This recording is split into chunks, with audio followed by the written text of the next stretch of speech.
Well, good evening, good morning, good afternoon, global population. Sam Fisher here. Another late night walk with the dog and the cat. Here come in, Zeki. Come on then. Ah, that's Xerxes. That's Marley. Xerxes, Marley, me. We're for a walk. Let's go.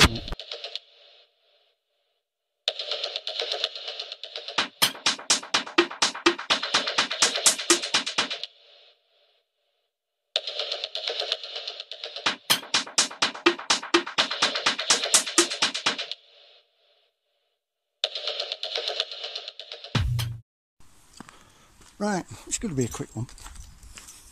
It's like the other walk and talk last time. Just been having an interesting read of one of the Telegram groups that I'm in. And it was on the subject of deception. How the deception operates. How it's done. You know, usual. Well, this started off because of a Q post, or some Q-centric people that had turned up to the group and were a bit miffed that we were ripping it to pieces. Here coming, Zerx! Zerky! His legs behind and ends up running about 500 miles across here. What are you doing, Marley? Come on, move your bum. See where he is, eh? See where he's got to. You'll have to give me a minute. Look at the cat. Xerxes! There you are. Come on. Yeah, there he is. Want to say hello. Loves that dog. Anyway, they're crazy. Little buggies. Oh yeah. Come in, mister. Come on. Come on, baby. Come on, lad. Anyway. Like I said, it started off with a few Q-centric guys that were getting a bit miffed that we were tearing it apart. And it got onto, like I said, the topic of deception. Now,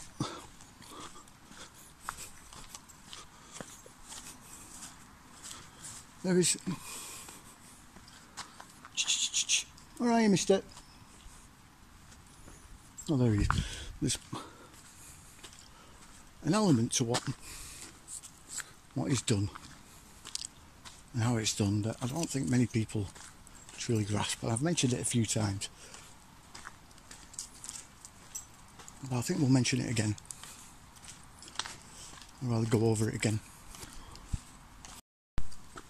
So yeah, many people don't entirely know how this deception is waged, how it's used. There's a saying I have. Many of you will recognise it. So I say it a lot. And that's 95% truth, 10% lies. That's the way the system works. Everything's built around that one concept. Some of you are probably sat there going, that's 105%. No, it's not. You're not thinking. Think about what I said. I'm not going to explain it again, but think about what I said. There is a reason why it's that. Don't think of it as a maths problem. Think outside the box. What are you trying to do? Anyway, that's not the whole story with it. You see, the reason why these deceptions work with these guys, right, is it's not that it's some sort of bombastic lie or some huge thing, you know, that they've fabricated. Although it is sometimes. Their most effective deceptions. Come on, sit, stay,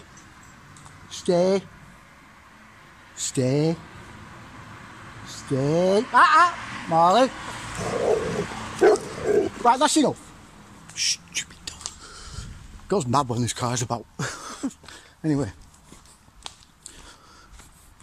the most effective ones that they do involve tiny alterations, tiny variations in what they do. could be a misspelt name or a misspelt place, yeah? Wrong date or wrong time, wrong numerical order for something, yeah? There is always a tiny, just a tiny one for the most effective ones. And it's us that actually do the legwork, yeah? Because we don't notice this deception, this tiny alteration, we therefore believe it's fact. Because we believe it's fact, we put it across in a more truthful way, yeah?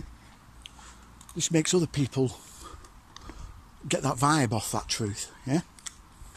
And to them it sounds like the truth. And this is the important part of it, that we pass that knowledge on with that slight inaccuracy, and that can snowball off into the ether.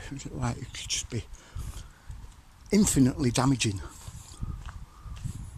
and so stealthy in the way that it's done. But there are other extremely effective ways of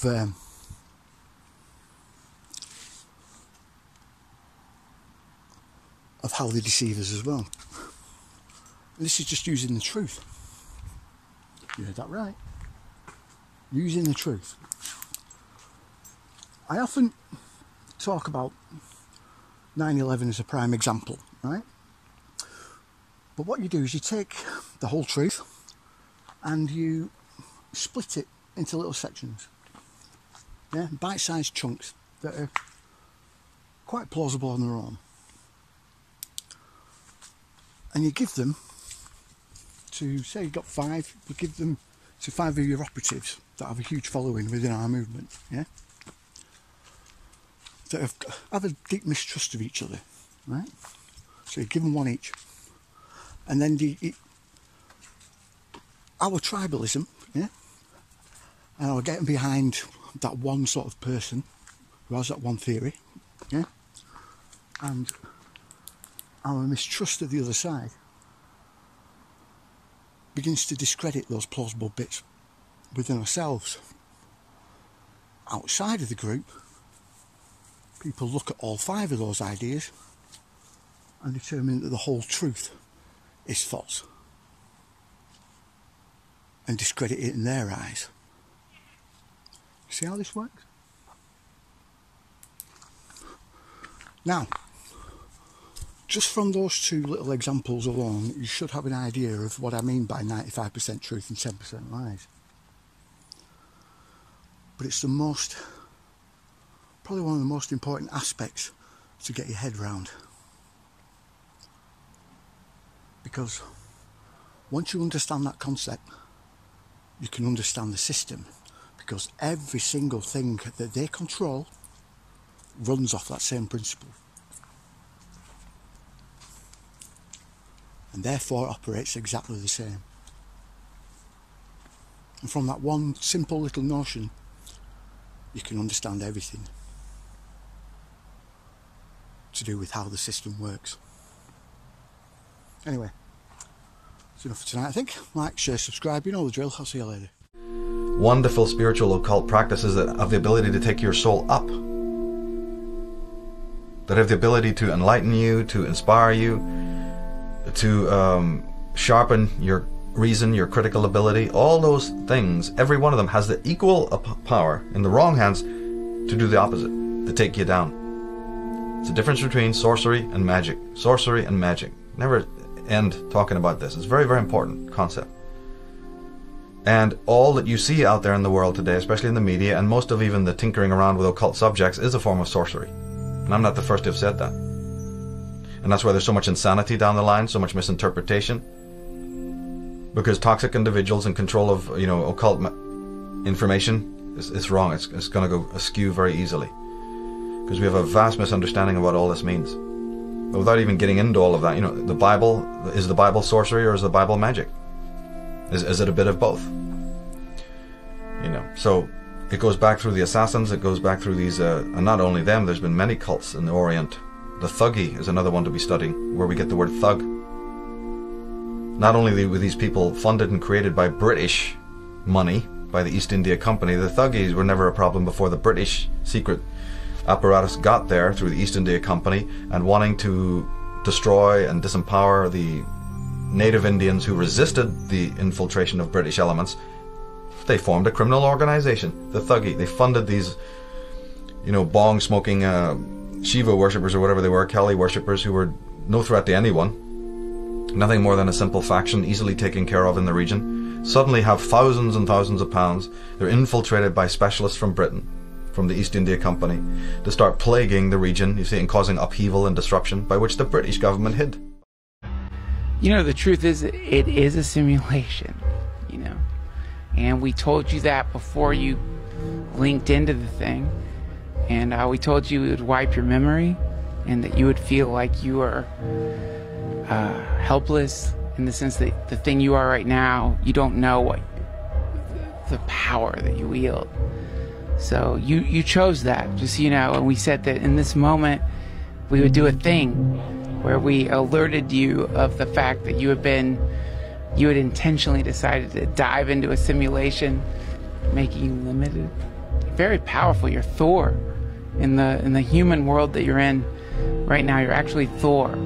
You're a powerful Norse god that has gotten sucked into a very temporary, like, magic spell that isn't even that powerful compared to the powers in the world you come from. But right now you have become convinced that you are a limited identity in the mortal realm, which you requested, by the way.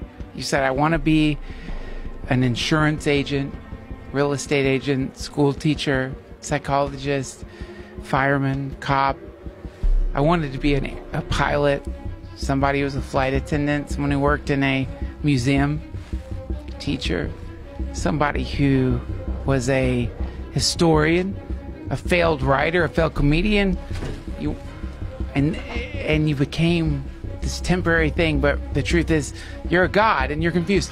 Joe, welcome back! Oh my god, I peed so hard.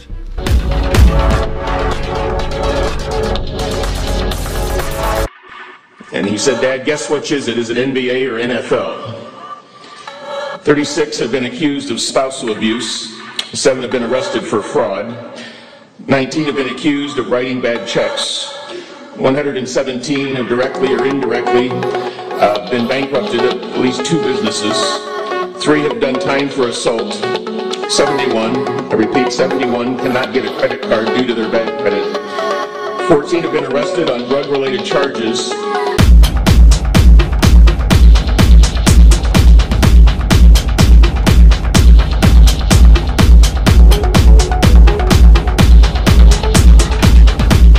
And he said, Dad, guess which is it? Is it NBA